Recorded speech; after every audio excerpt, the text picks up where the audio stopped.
물로 포도주를 만드시다. 사흘 후에 갈릴리 가나 마을에서 결혼식이 있었다. 예수의 어머니가 그곳에 있었고 예수와 제자들도 거기에 손님으로 있었다.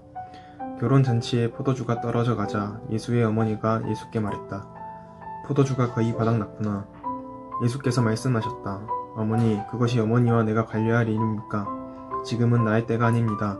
즉촉하지 마십시오. 예수의 어머니가 지체 없이 종들에게 말했다. 그가 시키는 대로 무엇이든 하여라. 거기에는 유대인들이 정결 예식에 쓰는 물 항아리가 6개 놓여 있었다. 항아리는 각각 75에서 110리터 정도가 들어가는 크기였다. 예수께서 종들에게 지시하셨다. 항아리에 물을 가득 채우라. 그러자 그들은 항아리가 넘치도록 물을 가득 채웠다. 예수께서 이제 주전자에 가득 담아 잔치를 맡은 자에게 가져다 주어라 하고 말씀하셨다. 종들은 그대로 했다. 잔치를 맡은 자가 물이 변하여 된 포도주를 맛보고서 큰 소리로 신랑을 불러 말했다. 그는 방금 무슨 일이 일어났는지 몰랐지만 종들은 알고 있었다.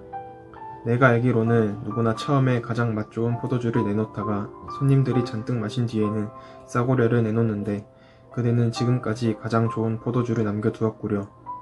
갈릴리 가나에서 행하신 이 일은 예수께서 보여주신 첫 번째 표적이었고 처음으로 자신의 영광을 나타내신 것이었다. 그분의 제자들이 예수를 믿게 되었다. 이 일이 있고 나서 예수께서는 어머니와 형제와 제자들과 함께 가버나움으로 내려가 며칠을 지내셨다. 성전을 깨끗게 하시다. 유대인들이 매년 봄에 지키는 유월절이 막 시작될 무렵 예수께서 예루살렘으로 올라가셨다. 예수께서는 성전이 소와 양과 비둘기를 파는 사람들로 북적대는 것을 보셨다. 고리 대금업자들도 거기서 마음껏 활개를 치고 있었다. 예수께서 가죽끈으로 채찍을 만들어서 그들을 성전에서 쫓아내셨다. 양과 소를 몰아내고 동전을 사방으로 흩어버리시며 고리 대금업자들의 가판대를 뒤엎으셨다. 여기에서 너희 물건을 치워라. 내 아버지 집을 쇼핑몰로 만드는 것은 그만두어라. 그 순간 제자들은 당신의 집을 향한 열심이 나를 삼킵니다 라고 한 성경의 말을 기억했다. 그러나 유대인들은 불쾌한 마음에 이렇게 물었다. 당신이 하는 이 일이 옳다고 입증해줄 시임장을 제시할 수 있겠소? 예수께서 대답하셨다. 이 성전을 헐어라. 그러면 내가 4일 만에 다시 짓겠다. 그들은 분개하며 말했다. 이 성전을 짓는데 46년이 걸렸는데 당신이 4일 만에 다시 짓겠다는 거요? 그러나 예수께서 성전이라고 하신 것은 자신의 몸을 두고 하신 말씀이셨다. 나중에 예수께서 죽은 자들 가운데서 살아나신 뒤에야 제자들은 그분이 그렇게 말씀하신 것을 기억해냈다. 그때에야 제자들은 비로소 올바른 결론을 내릴 수 있었다.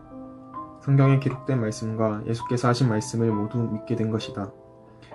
예수께서 예루살렘에 계시는 유월절 기간 동안 많은 사람들이 그분이 나타내시는 표적을 보았다. 그리고 그 표적이 하나님을 가리킨다는 것을 알고는 자신들의 삶은 예수께 맡겼다. 그러나 예수께서는 자신의 삶을 그들에게 맡기지 않으셨다. 예수께서는 그들을 속속들이 하셨고 그들이 신뢰할 수 없는 사람들인 것도 알고 계셨다. 예수께서는 아무런 도움 없이도 그들을 훤히 꿰뚫어 보고 계셨던 것이다.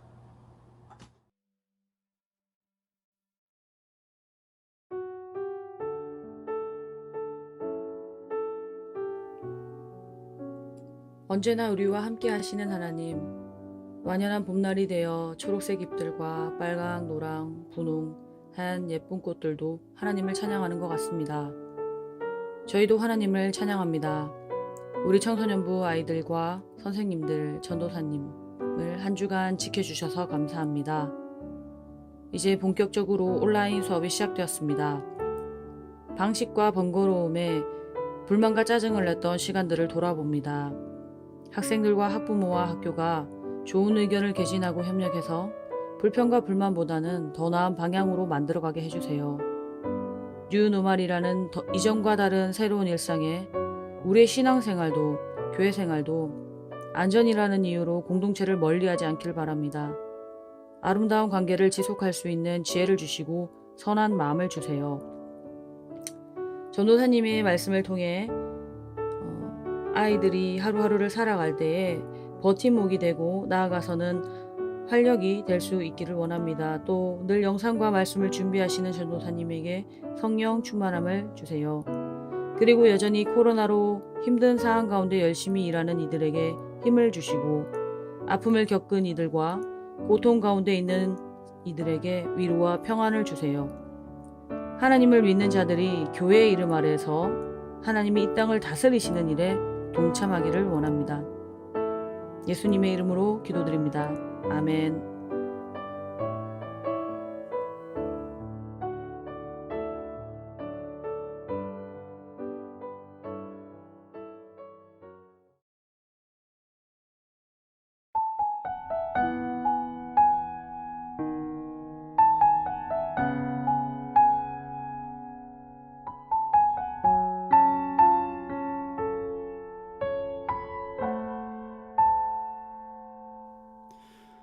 이 세상을 살아가는 동안에 나의 힘을 의지할 수 없으니 기도하고 낙심하지 말 것을 주께서 참 소망이 되심이라. 하나님의 꿈이 나의 비전이 되고 예수님의 성품이 나의 인격이 되고 성령님의 권능이 나의 능력이 되길 원하고 바라고 기도합니다.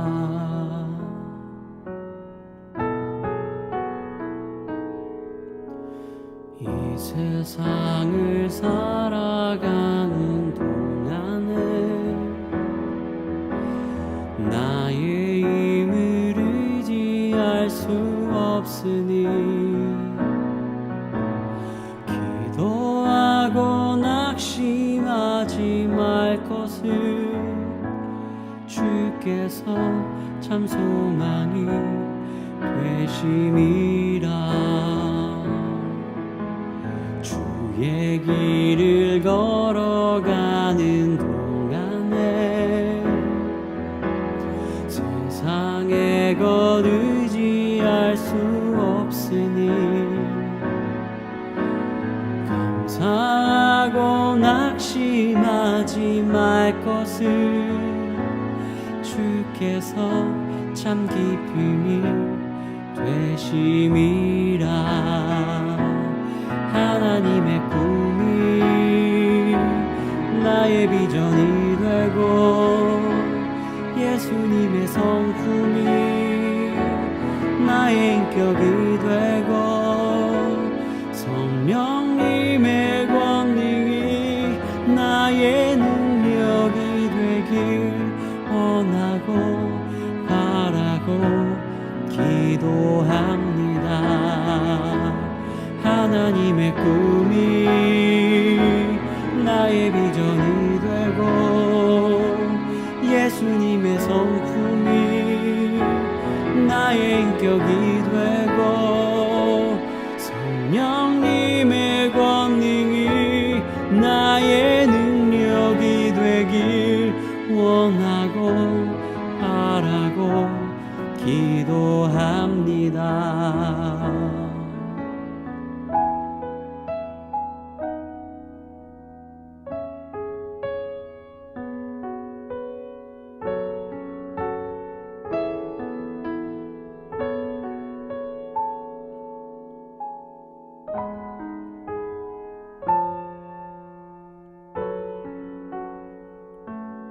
원하고 바라고 기도합니다.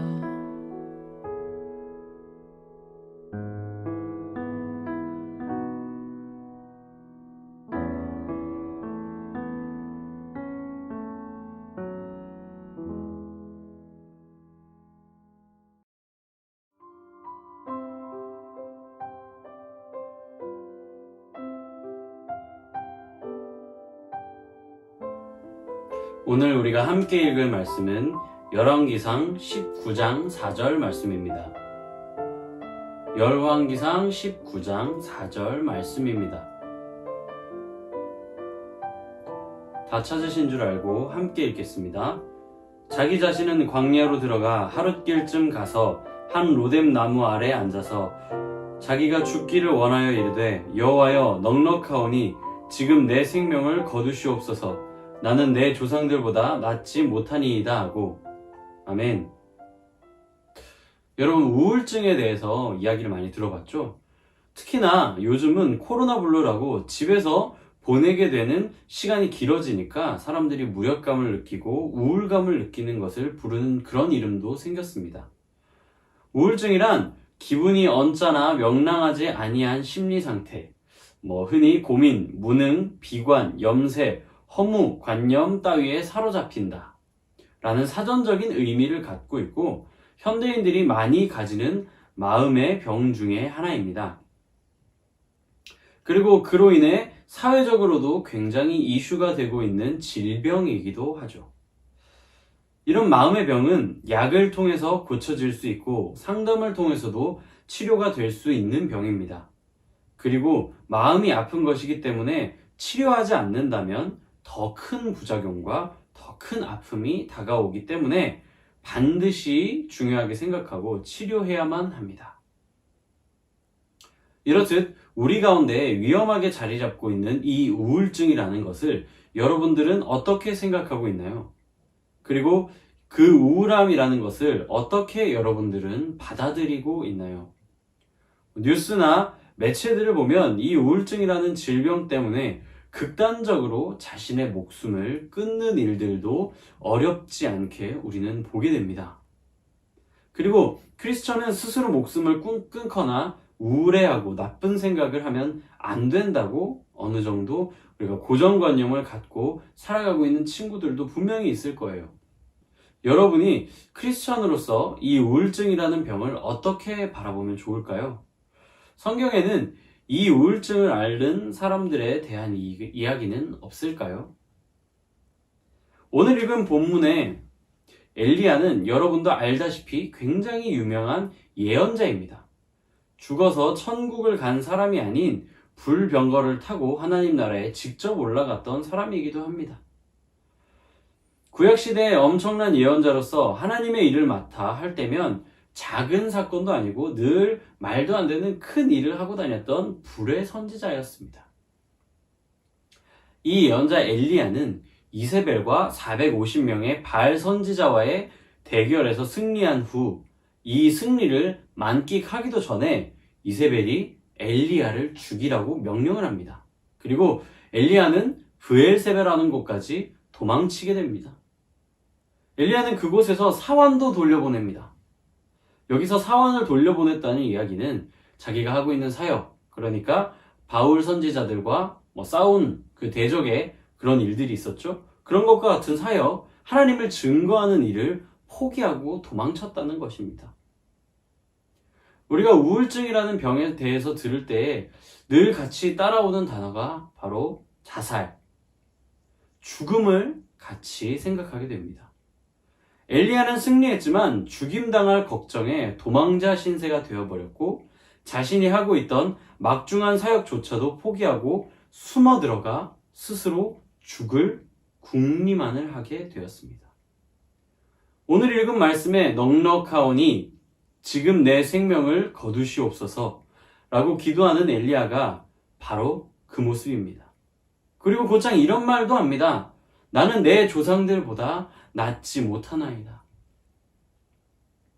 자신을 지켜줄 사람이 없던 엘리야는 영적인 대단한 승리에도 불구하고 단 하루 만에 우울증 걸린 도망자 신세가 되었던 것입니다. 이런 엘리야를 보고 하나님께서 천사를 통해 그를 만져주십니다. 떡과 물도 주지요. 그럼에도 불구하고 엘리야는 자신의 상황, 자신의 처지만을 투덜거리며 한탄합니다. 그러자 하나님께서는 그를 다시 하나님 앞에 불러 세웁니다. 그리고 11절에 너는 나가서 여호와 앞에 산에 서라. 이 말씀은 하나님께서 엘리야를 다시 부르신 것입니다. 그리고 하나님께서는 다시 갈 길을 가자고 격려하시면서 엘리야를 일으키십니다. 우울증에 걸려 있는 사람은 늘 같은 방법으로 회복될 수 없습니다. 격려의 말이든 무엇이든 평소에 하던 방법으로는 그 사람이 전혀 느끼지 못한다는 것입니다. 그리고 성경에 단 한 번만 등장하는 표현으로 하나님은 엘리야를 일으키시는데 그것이 바로 바람과 같이 세밀한 소리로 일으키십니다. 하나님께서는 불과 홍수, 지진 등과 같이 엄청난 일들을 보이셨었지만 엘리야의 상태에서는 하나님께서 다른 방법인, 지금까지 해왔던 것이 아닌 다른 방법인 바람과 같은 세미한 소리로 그를 다시 일으켰던 것입니다. 하나님께서는 엘리야의 마음을 누구보다 잘 알고 계셨어요. 그렇기 때문에 평소와 같은 방법이 아닌 엘리야의 마음을 따뜻하게 안아줄 다른 방법을 사용하셨던 것이죠. 그리고 그가 그런 우울감에서 벗어나기 위해선 스스로가 깨어나올 힘도 필요하기 때문에 그 다음 목적으로 부르심을 그에게 주었던 것입니다. 사람은 목적이 있을 때 비로소 힘을 발휘하고 집중할 수 있기 때문입니다. 전도사님도 딱 여러분 나이였을 때 지금 생각해보면 단순히 우울감이 아니라 우울증을 겪고 있었던 것 같아요. 그때는 누구에게 도움을 청해야 할지도 모르고 그냥 내가 문제다, 내가 다 잘못한 거다, 그런 생각으로 쌓여서 스스로 아픈 것을 방치해 두었습니다. 전도사님의 누나는 공부도 잘하고 자기 할 일도 잘 찾아서 하는데 동생인 전도사님은 잘 하지도 못하고 공부도 잘 못하는 것 같고 관심 있는 일도 별로 없고 그리고 시험 성적이 나올 때마다 엄청나게 좌절하고 스스로를 질책하기도 했습니다. 그리고 그런 시간들이 몇 년이고 반복되니까 얼굴에 막 그늘, 다크서클 말할 거 없이 그냥 어두운 그늘이 막 이렇게 한가득 내려왔었습니다. 그리고 우울증 걸린 사람들이 다들 죽는 것을 생각한다는 게 무슨 말인지 그때 알게 됐습니다. 걸어다니면서 그런 생각을 하게 되더라고요. 막 죽고 싶다는 생각이 드는데 어떻게 하면 안 아프게 죽을 수 있을까? 그런 고민들을 했었어요. 지금 여러분이 모두 전도사님과 같이 그런 마음을 가지고 살아가지는 않을 거예요. 그렇지만 많은 청소년들 또한 비슷한 마음으로 살아가고 있다는 것을 전도사님은 많이 듣게 됩니다. 하나님 또한 여러분의 그런 마음을 누구보다 잘 이해하고 계실 것입니다. 전도사님도 그 시절에 예수님을 만나지 못했다면 그 우울증의 수렁에서 빠져나오지 못했을지도 모릅니다. 제가 조금만 더 일찍 그 병에 대해서 알았다면 혼자서 어려워하지 않고 부모님이든 선생님이든 전도사님이든 목사님이든 내가 도움받을 수 있는 분들이라면 이야기를 했을 것 같아요. 하나님은 엘리야에게 다음 목적을 주시며 세미한 목소리로 그를 회복시켜 주셨습니다. 여러분 또한 공부나 친구 관계 혹은 미래에 대한 걱정과 고민 그런 것들을 하면서 스스로를 아프게 하거나 엘리야가 그랬듯이 죽음을 생각하며 살아가고 있을지도 모릅니다. 여러분들 본인들과 하나님만이 알고 계신 거죠. 여러분이 도움을 청하는 것은 절대 이상하거나 문제가 있는 것이 아닙니다. 자연스럽고 어찌 보면 누구에게나 일어날 수 있는 일들이기 때문에 서로가 돕고 살아야 되거든요. 그리고 누구보다 하나님께서 여러분의 목소리를 기다리고 계신다는 것을 잊지 마세요. 엘리야가 불평과 불만을 이야기하며 자신을 죽게 해달라고 소원할 때조차도 그 앞에서 그 이야기를 듣고 계신 분이 바로 하나님이었습니다. 그 불만과 불평을 하나님께서는 받아주셨던 것입니다. 여러분의 인생이 외롭다고 느껴지고 여러분의 생각과 느낌대로 세상이 흘러가지 않는다고 느껴질 때가 많이 있을 것입니다. 그때마다 우리는 좌절하게 되고 그때마다 스스로에게 상처를 주며 자신이 잘못되었다는 등 자신의 상황과 불만들이 끝도 없이 쏟아져 나올 것입니다. 그것이 절대 나쁜 것이 아닙니다. 다만 여러분은 크리스천으로서 하나님을 알고 믿는 사람으로서 하나님께 도움을 요청하고 기도한다면 그 음성을 누구보다 귀 기울이고 계실 것입니다. 그리고 반드시 여러분들 주변에 도움을 청하는 것도 여러분들이 굉장히 중요하다는 것을 기억하셨으면 좋겠어요. 걱정하지 마세요. 하나님은 여러분의 목소리를 듣고 계시고 여러분을 사랑하는 사람들 또한 함께 염려하고 도와줄 것입니다.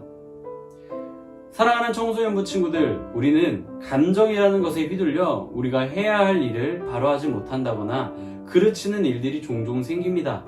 그리고 그 결과를 모두 자신의 탓이라며 마음을 무너뜨려 스스로 아프게 할 때도 분명히 있습니다. 우리가 살아감에 있어 그러한 일들은 끊임없이 우리 앞에 놓여져 있고 겪게 될 것입니다. 두려워할 필요가 없습니다. 손 뻗으면 됩니다. 기다리고 있습니다. 하나님, 그리고 여러분의 부모님, 전도사님, 목사님, 선생님 모두가 다 말이죠. 스스로에게 괜찮아, 잘하고 있어 라고 말해봅시다. 그리고 하나님께서도 나의 일거수일투족 속에서 나를 회복시켜 주시고 싶어 하시는 것 또한 우리 마음속에 새깁시다. 제가 기도하고 함께 주기도문 하심으로 예배를 마치겠습니다. 사랑의 하나님 감사합니다. 우리가 오늘도 예배 가운데로 모이게 하시고 함께 예배하게 하심에 감사드립니다. 하나님의 예언자였던 엘리야를 통해 하나님이 우리를 얼마나 세심하고 섬세하게 치유하시는지를 돌아봅니다. 마음의 병이 많은 시대에 우리는 살고 있습니다. 이러한 시대 안에서 우리가 중심을 잃지 않고 우리 감정으로 우리를 망가뜨리지 않고 하나님께 의지함으로 이겨내고 살아낼 수 있도록 인도해 주세요. 엘리야를 회복하게 하신 것처럼 우리 마음 가운데 다치고 상한 마음들이 있다면 돌보아 주세요. 주님 사랑합니다. 감사합니다. 예수님 이름으로 기도드립니다. 아멘. 하늘에 계신 우리 아버지, 아버지의 이름을 거룩하게 하시며 아버지의 나라가 오게 하시며 아버지의 뜻이 하늘에서와 같이 땅에서도 이루어지게 하소서. 오늘 우리에게 일용할 양식을 주시고 우리가 우리에게 잘못한 사람을 용서하여 준 것 같이 우리 죄를 용서하여 주시고 우리를 시험에 빠지지 않게 하시고 악에서 구하소서. 나라와 권능과 영광이 영원히 아버지의 것입니다. 아멘.